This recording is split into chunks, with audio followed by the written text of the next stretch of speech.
After their defeat in World War I, the fiercely proud German people are utterly humiliated. The punishing terms of the Treaty of Versailles rub salt in the wounds. The global industrial power is limited to an army of only 100,000 men. Behind the iron grip and brutality of Nazi Germany was a hidden world of invention, some of it shocking, some strangely familiar, and some that quietly slipped into everyday life after the war. These weren't just weapons or machines of destruction.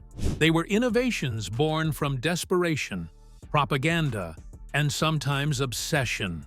From sleek engineering to twisted science experiments, many of these creations still impact our modern world, though most people have no idea where they began. One, in particular, helped fuel a military that barely slept, and the story behind it is as chilling as it is unbelievable. What else did they create in the shadows of war? Let's take a closer look at 15 of the most unexpected and unsettling inventions to emerge from Nazi Germany during World War II.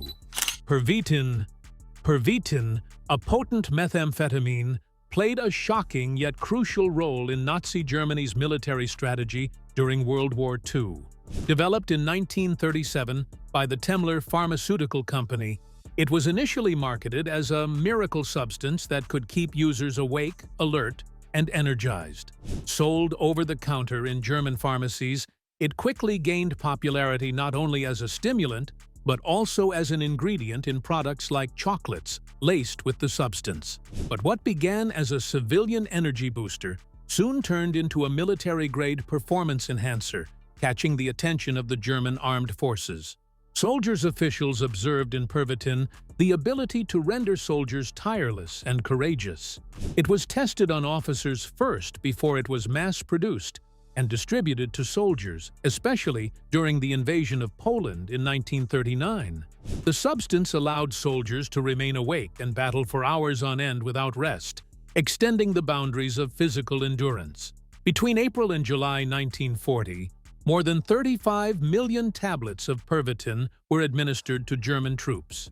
It was distributed in different forms, such as substance-infused chocolate bars, particularly among tank crews and paratroopers, as part of the overall policy to sustain the high tempo of blitzkrieg warfare. The Germans moved with such alarming speed and aggression that they seemed to do little else but overwhelm the defenses of their enemies, which gave them a fearsome reputation. The most of the Allied soldiers described the Nazi paratrooper as fearless and wild, as though they could never be stopped in contact with the enemy. The substance had its consequences, however. Regular intake changed toward dependency, hallucination, and psychological breakdowns that were more readily apparent as the wars progressed. Largely underground at that time, Pervitin's story becomes one of the most shocking in modern warfare use. While soldiers were fighting sleepless battles, Nazi scientists were peering into a world even more disturbing, one too small for the naked eye to see. Electron Microscope. The electron microscope, though not invented by the Nazis, became a powerful tool in their scientific and medical research during World War II. It was originally developed in the early 1930s by German scientists Ernst Ruska and Max Knoll, who revolutionized microscopy by using beams of electrons instead of light. This breakthrough allowed scientists to see structures far smaller than anything visible with traditional optical microscopes, making it possible to study viruses, cell structures, and materials at the nanoscale for the first time. By the start of the war, Germany had a technological edge in this field. One particularly disturbing application of this technology was under the aegis of Adolf Hitler's physician, Dr. Theodor Morell, who instigated a secret laboratory located near the Eagle's Nest, Hitler's Bavarian retreat. Morell was notorious for his oddity and experimentalism with hormones, vitamins, and steroids. It was reported that for medical and potentially incendiary biological research, he had utilized a Siemens electron microscope, one of only a few in the world at that time. The microscope was brought in at Hitler's personal request, connecting the entire exercise to the Nazi regime's prurient interest in cutting-edge science and, may we say, unorthodox fronts of personal health experimentation. After the war, the electron microscope was discovered hidden by the Allied forces in a fortified building. Members of the scientific community packed and shipped it to the United States for study. Missing some parts, the electron microscope was ultimately repaired by grafting it onto the carcass of another microscope, thus yielding the hybrid that became part of the Billings microscope collection in a museum. Acknowledging that the Germans did not invent the electron microscope, the clandestine and advanced operation of its use stands as a testament to how very invested the regime was in experimental science and some of the unethical ventures it pursued. Messerschmitt Me 262. The Messerschmitt Me 262, known as Schwalbe or Swallow, was the world's first operational jet-powered fighter, representing a leap in aviation technology during World War II. Originally designed before the war even began, the Me 262 faced a long and troubled development due to persistent engine failures, resource shortages, and political interference.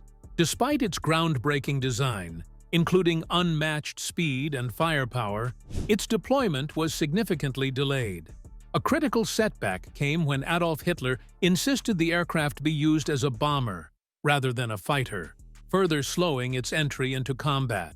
The Me 262 was faster, more powerful, and more maneuverable than any Allied aircraft when it finally appeared in the skies in 1944.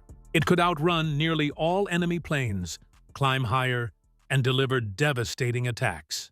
Pilots flying the jet quickly earned reputations as deadly adversaries, with some reportedly shooting down dozens of Allied aircraft. However, the Me 262 arrived too late and in too few numbers to alter the course of the war.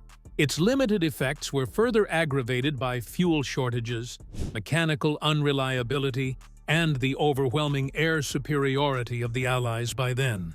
The Me 262 was limited in military success, but it made a big impact on aviation after the war. Several were captured by Allied forces, who studied them intensively. The novel design of the aircraft strongly influenced how post-war jet fighters were constructed, including the Soviet MiG-15 and American F-86 Sabre. Thus, the Me 262 is remembered as more than just a weapon of war. It is remembered as an innovative achievement that heralded the arrival of the jet age and made its mark on future aerial combat. Intramedullary Rod. The intramedullary rod, also known as the Kuntscher nail, was a revolutionary advancement in orthopedic surgery introduced during the early years of World War II by German military surgeon Gerhard Kuntscher. Before this innovation, a broken femur often meant months of painful recovery, with patients confined to bed in heavy traction or full-body casts. The healing process was slow and often led to complications. In 1939, Kuntscher proposed a radical idea: stabilizing fractures by inserting a metal rod directly into the hollow center of long bones like the femur, providing internal support that would allow faster and more stable healing. This technique was indeed revolutionary for wounded soldiers. Rods that supported a bone from within enabled patients to walk within weeks of surgery. This was greatly advanced over traditional methods. The first rods were very basic, mostly triangular or V-shaped, but soon evolved into a cloverleaf model for better grip and weight distribution within the bone. They were initially manufactured in steel and later constructed from titanium to add strength and biocompatibility. Improvements like locking screws have also helped with the early problems of rotation and instability with more complicated fractures. Although putting metals in bone has been under practice for a few thousand years, a similar pin was discovered in the knee of a mummified Egyptian, probably inserted after death in modern society. Such rods have been used and accepted more widely than in Nazi Germany. The origin of the modern intramedullary rod was in a very distasteful period, but its practice would later become a pillar in contemporary orthopedic surgery, saving innumerable limbs and lives in the decades to come. Even though created out of necessity during wartime, it would soon become the accepted practice around the world. People's receiver. The Volksempfänger, or people's receiver, was a radio developed in Nazi Germany as a key instrument of mass propaganda and psychological control. It wasn't designed for entertainment or diversity of opinion. It was created under the direction of Joseph Goebbels, the Nazi minister of propaganda, who understood the unmatched power of radio to reach into every home and influence every mind. At the time, many German families couldn't afford a radio, so Goebbels demanded the creation of a cheap, simple device that nearly anyone could own. The result was a compact, mass-produced radio made with basic materials like bakelite plastic. In contrast to the other radios of the era, however, the Volksempfänger was limited in its tuning, intentionally so, in order that it might only receive government-approved broadcasts. The German public, therefore, had no way of receiving foreign transmissions or independent news.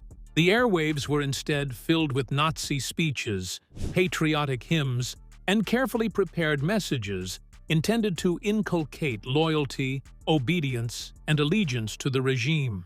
Goebbels managed to make the radio a vehicle of indoctrination, particularly successful on the young, who spent their childhood hearing the same thing morning, noon, and night. By selling the device cheaply and making it universally accessible, the Nazis made sure that millions of German families had a Volksempfänger, usually their first connection to the outside world. But it was a world with which they were carefully managed and influenced. This apparently mundane invention became one of the mainstays of Nazi propaganda, demonstrating how technology can be used to manipulate thought and behavior on a mass level. During war, words were as strong as guns, and the people's receiver was their vehicle. Magnetophone. The magnetophone was one of the most groundbreaking inventions in audio technology during Nazi Germany's reign, representing the first high-fidelity magnetic tape recorder. It looked like a bulky machine with reels and wires, but what it accomplished was revolutionary. It could record sound with clarity and realism far beyond what older methods could achieve. Prior to this, audio recordings were rough and short-lived. The core concept came from Fritz Pfleumer, who in 1928 developed a way to coat tape with magnetic powder. Later, German companies AEG and BASF transformed that idea into a practical device, debuting the Magnetophone K1 in 1935 at the Berlin Radio Show. As a means of spreading propaganda among Nazi leaders, the magnetophone was employed extensively during World War II. It enabled the pre-recording and simultaneous playback of speeches, including the voice of Hitler. Ich habe mir ein Ziel gesteckt, nämlich die 30 Parteien aus Deutschland hinauszufegen. Across a multitude of venues, thereby weaving an illusion of his omnipresence. The ability of this technology was augmented by the later discovery and exploitation of the AC bias, a process that notably reduced background noises, improving overall sound quality. The recordings were so pristine that even a well-trained listener could not always tell whether they were live or taped. With the new, more advanced studio by 1943, concerts, operas, and even two-channel stereo sound experimentation were already being produced. The Allies were largely oblivious to the existence and powers of the magnetophone until the last years of the war, when they later recognized and were influenced by this invention in the realm of audio recording, thus triggering the development of today's tape recorders and innovations in broadcasting and music production. That very instrument, conceived during the Nazi regime for the purpose of control and coercion, became, ironically yet rightly, a bedrock for media and entertainment in the post-war era. Surviving recordings from that time, many still preserved, offer, as much as their technical accomplishment, an unnerving reminder of how sound can wield perception. Jerry can. The jerry can, now a standard container for fuel and liquids around the world, originated in Nazi Germany in the late 1930s as a practical solution to a military problem. At the time, fuel containers were fragile, prone to leaking, and not suited to the demands of fast-moving warfare. The German military needed something more reliable for their blitzkrieg-style attacks, which relied heavily on mobility. In response, engineer Vinzenz Grunvogel at the company Müller designed what was officially called the Wehrmacht Einheitskanister, or Armed Forces Standard Canister, a durable, efficient fuel container built for speed, strength, and survival in combat. The jerry can was an ingenious design and was constructed of two stamped steel plates welded together to allow leak-proof use. Flat sides allowed for easy and stable stacking, while rounded corners lessened the chance of splitting. The triple handle allowed one individual to carry a full can in either hand or several empty cans at once. Inside, a protective coating prevented rust from forming or fuel from corroding, and a wide spout with a flip-top cap facilitated rapid pouring without needing any tools. The soldiers received a rubber hose for siphoning fuel, thus making every second count for moving tanks and vehicles under fire. Due to its superiority, the Allied forces soon adopted and copied the design, naming it the jerry can, a derogatory term for German soldiers. By 1939, thousands of these canisters were in use by the German army. Simple and utilitarian, the jerry can went on to become one of the most copied and most enduring inventions of World War II. Its clever and rugged design has changed little even today, which just goes to show that sometimes a really important innovation in war is not a weapon, but something that makes the army go. After fueling the front lines, Germany found a way to build with what was left behind. Literally. Particle board. Particle board, a material now commonly used in furniture and construction, was born out of wartime necessity in Nazi Germany during World War II. As the conflict dragged on, Germany faced severe shortages of raw materials, including high-quality wood. In response, inventive minds were forced to find new ways to utilize what little was left. In 1941, Max Himmelheber, a Luftwaffe pilot and inventor, devised a method to repurpose wood scraps, sawdust, and debris from destroyed buildings and aircraft into strong, usable boards. While the concept of binding wood particles wasn't entirely new, Himmelheber's process was more efficient and cost-effective. The breakthrough was in crushing excess wood into fine chips, dividing them by their dimensions, and then binding them with resin binders into three-layer boards. The exterior layers consisted of finer particles to give a smooth finish, whereas the coarse pieces were stuffed in the middle for added strength. This precluded soaking individual fibers in glue, saving valuable resources. Factories soon implemented this process with hammer mills and industrial presses to produce large quantities of inexpensive, long-lasting panels. These boards were suited for military housing, wartime building, and ultimately furniture, offering an answer to material shortages while bolstering industrial production. Following the war, the consumption of particle board grew very quickly, particularly once economies were starting to recover and consumer demand was increasing. Its affordability, flexibility to be molded easily, and suitability for mass production made it a great match for the new modern furniture industry, such as that of IKEA. While produced in the midst of war, particle board was one of the most practical and lasting creations of the time, converting destruction into a sustainable and all-around used building material. Its impact persists today in houses, offices, and factories across the globe. Olympic Torch Relay. The Olympic Torch Relay, now a celebrated tradition in the modern games, was actually invented by Nazi Germany as a propaganda tool for the 1936 Berlin Olympics. While the Olympic flame itself does have roots in ancient Greece, the concept of carrying the flame across countries via a relay was entirely a modern invention. designed to link Nazi Germany with the perceived glory and purity of classical antiquity. Adolf Hitler and his propaganda minister, Joseph Goebbels, saw the Games as an opportunity to showcase the strength and unity of the Third Reich to the world, and the torch relay was one of their most effective symbolic creations. The lighting of the Olympic flame in Olympia, Greece, was a ritual of great magnitude, as it was relayed by runners from Greece all over Europe to the Olympic Stadium in Berlin. It was an awesome choreographed spectacle of breathtaking theatricality, white-robed women, solemn rituals, stirring music, everything carefully programmed for an impression of nobility and timelessness. However, practically, this torch relay was a logistical nightmare, and German arms manufacturers designed wind and rain-resistant torches to keep the flame from jumping about in different climates and conditions along the way.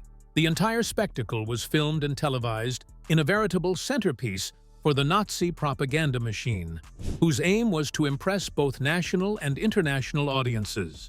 Ironically, what grew from political bludgeoning has now become one of the most enduring traditions of the Olympic Games.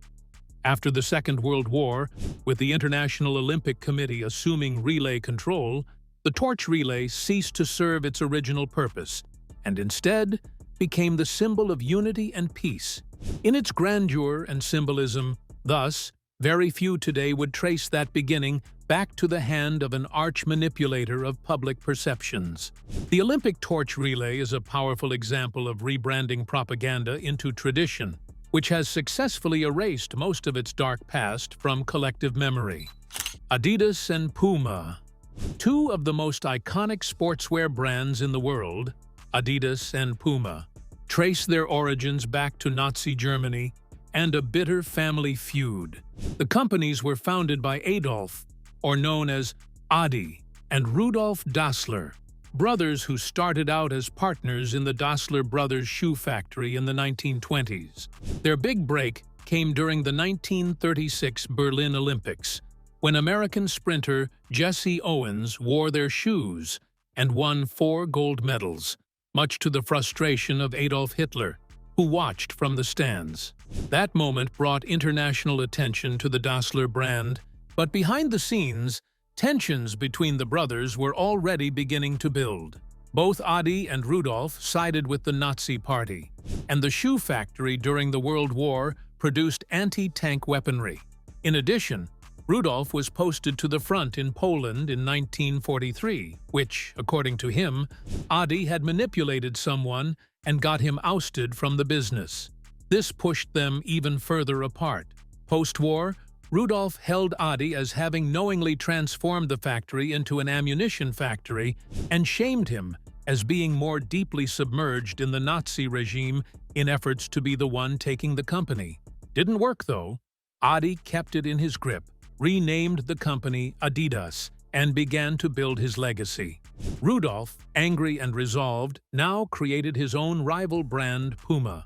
This not only gave birth to 2 dynasties in sports, but also a competition that seared through their hometown, Herzogenaurach, into 2 camps, families, companies, and even down into sports clubs, siding with either Adidas or Puma. The brothers never made peace. Their fights re-scripted the globe upon the market of athletic footwear. It's a story about how the private quarrel turned political drama, and wartime conditions sculpted 2 giants in the sportswear empire, underwear, and apparel born out of conflict, but thriving in days of peace. Agacolor film. Agacolor was Nazi Germany's answer to America's Technicolor and Kodachrome, developed as part of the regime's effort to control and compete in the world of visual media and propaganda. Created by the Agfa Company, a branch of the massive IG Farben chemical conglomerate, the first version of Agacolor appeared in 1932, but the real breakthrough came with the development of Agacolor Neu in 1936. Unlike Kodachrome, which required complex dye processes during development, Agacolor embedded dye couplers directly into the film layers, making it easier, cheaper, and more efficient to develop, without relying on exclusive processing labs like Kodak's. For Joseph Goebbels, the propaganda minister of Hitler, it was imperative for German filmmakers and propagandists to produce Hollywood-like visuality. This was tested first during the 1936 Berlin Olympic Games. It had succeeded when the captured events were filmed in vivid, lifelike colors by German crews, instead of the then common black and white footage. By 1939, it was incorporated into feature-length motion pictures and documentary productions using Agacolor, helping Nazi Germany build an impressive and sophisticated image of strength, unity, and national pride. Even in war, the Wolfen Agfa plant remained an important producer of film for military use and propaganda purposes. Agacolor's innovations in technique were due to a political context, but were henceforth lasting.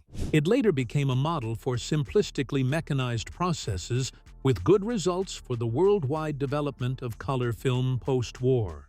After the Third Reich crumbled, examination and borrowing of the Agacolor design were conducted by the Allies, and now it influences the future of photography and cinematography. It is evidence, therefore, of how even the most cutting-edge and creative tools can easily be used to serve dark ends while blurring the line between art, innovation, and ideology in times of conflict. Radio-controlled missiles. Radio-controlled missiles were among the most advanced and unexpected military technologies developed by Nazi Germany during World War II. While other nations focused on traditional bombs and artillery, German engineers were already experimenting with remotely guided weapons, years ahead of their time. The groundwork was laid in the late 1930s by engineers like Max Kramer, who began testing remote-controlled bombs. These efforts led to practical systems that allowed operators to steer missiles using radio signals, turning air-dropped bombs into guided precision weapons. The technology used control devices that looked surprisingly like modern video game controllers. Two of the better-known Nazi radio-guided munitions were the HS-293 and the Fritz X. The Henschel HS-293 was a rocket-boosted glide bomb to be dropped from a bomber and then remotely guided by an operator to its destination. The Fritz X was a penetration bomb intended specifically to sink heavily armored warships. Both guns were controlled by radio commands that used small control surfaces in flight to make different adjustments mid-air. This provided the Germans with a stunning advantage, at the time, in their precision wars, something unheard of before. So precise was the Fritz X that it sank Allied warships by handfuls, sending warfare on its head with panic and bewilderment in naval wars. The Allies were originally shocked at the potency of these weapons and were forced to create electronic jamming systems to neutralize them. Though radio-controlled missiles were employed in small quantities and were unable to change the course of the war, they were a huge development in terms of weapons design and combat strategy. These early German breakthroughs set the stage for the current age of guided missiles, demonstrating just how far ahead the Nazi engineers were in certain areas of military technology. The heritage of the HS-293 and Fritz X continues to inspire today's precision-guided munitions, making them among the most influential, if disturbing, inventions of World War II. Nightvision devices. Nightvision technology, which today plays a crucial role in military and surveillance operations, had its combat debut in Nazi Germany during World War II. Though the foundational research came from Hungarian physicist Kálmán Tihanyi, who developed the first infrared-sensitive camera in 1929, it was German engineers who transformed the concept into usable battlefield equipment. These early systems used active infrared, meaning they required an invisible spotlight to illuminate targets in total darkness. The infrared light was then reflected back and captured by a scope that converted it into a visible image, allowing soldiers to see in the dark with eerie green-tinted visuals. The FG-1250 and the ZG-1229 Vampire are two of the most well-known products produced. FG-1250 was mounted on tanks so that gunners could shoot under nighttime conditions without revealing their positions, and to fight back effectively. The Vampire was a portable nighttime vision system made for infantry use. This system applied to the STG-44 rifle forced soldiers to carry an overall weight of 35 pounds strapped to their backs, as they relied on this cumbersome, but it was called the best system of the time. With a limited use time of about 30 minutes, it could, however, allow soldiers to view targets more than 2,000 feet high against an all-black background, giving a tremendous tactical advantage during night operations. Although this technology was almost unknown to the Allies during the war, the aftermath revealed just how advanced German engineering had become. These night vision systems were held secret during the conflict and were one of the many things that caused a major shock once revealed to the world.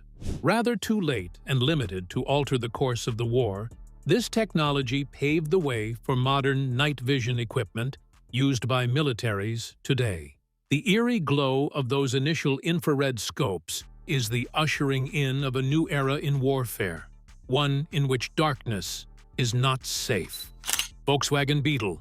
The Volkswagen Beetle, one of the most beloved cars of the 20th century, has origins far more unsettling than its friendly design suggests. It was developed in Nazi Germany under the direct orders of Adolf Hitler, who envisioned a people's car, Volkswagen, that the average German family could afford. He wanted citizens to travel on the newly constructed autobahns, and for that, they needed a simple, durable, and affordable vehicle. Ferdinand Porsche was tasked with designing it, though similar rear-engine concepts had been explored by others like Bela Barini and Hans Ledwinka. In 1938, production of the KDF wagon, Strength Through Joy car, began, until the war shifted priorities. When World War II erupted, the Volkswagen plant was converted to aid the Nazi war effort, ceasing production to the more than 300,000 Germans who had paid in advance for the car. Rather than making family cars, the plant produced military transports, some converted to operate on wood gas because of gasoline shortages. The Beetle never hit the market during wartime, but its design endured. Post-war, it became a symbol of post-war revitalization and counterculture, a post-Nazi idea that became a worldwide automotive icon. But in the depths of European woods, rusting Beetles with swastikas still appear, renditions of a very different beginning. Just when you thought it couldn't get weirder, it's time for something sweet and suspicious. Fanta. Fanta, the fruity soda enjoyed around the globe today, has a surprisingly dark and little-known origin rooted in Nazi Germany during World War II. When the war disrupted international trade, Allied blockades cut off the supply of Coca-Cola syrup to Germany. The German branch of the Coca-Cola Company, determined to keep business going, had to get creative. Using available ingredients like beet sugar, whey, and leftover fruit pulp, they developed a new drink from scratch. The result was Fanta, a name derived from the German word Fantasie, meaning imagination, symbolizing the resourceful, if desperate, conditions under which it was created. Though Fanta wasn't conceived from propaganda or ideology, it was an unmistakable byproduct of wartime survival. Fanta quickly gained popularity in Germany as a sweet, luxurious respite amidst a period of rationing and shortage. Coca-Cola regained the brand at the end of the war, eventually developing it into a global drink empire. The majority of contemporary consumers remain unaware that Fanta started off as a wartime solution in Nazi-occupied Germany. Its history is a poignant reminder that even the most mundane products have extraordinary and disturbing beginnings, forged by the weight of history and war. Thanks for watching. If you found these unexpected inventions as fascinating and surprising as we did, don't forget to like the video, leave a comment with your thoughts, and subscribe for more hidden history and untold stories. And if you're curious to dive even deeper, click on the next video on your screen. There's so much more to uncover. See you there.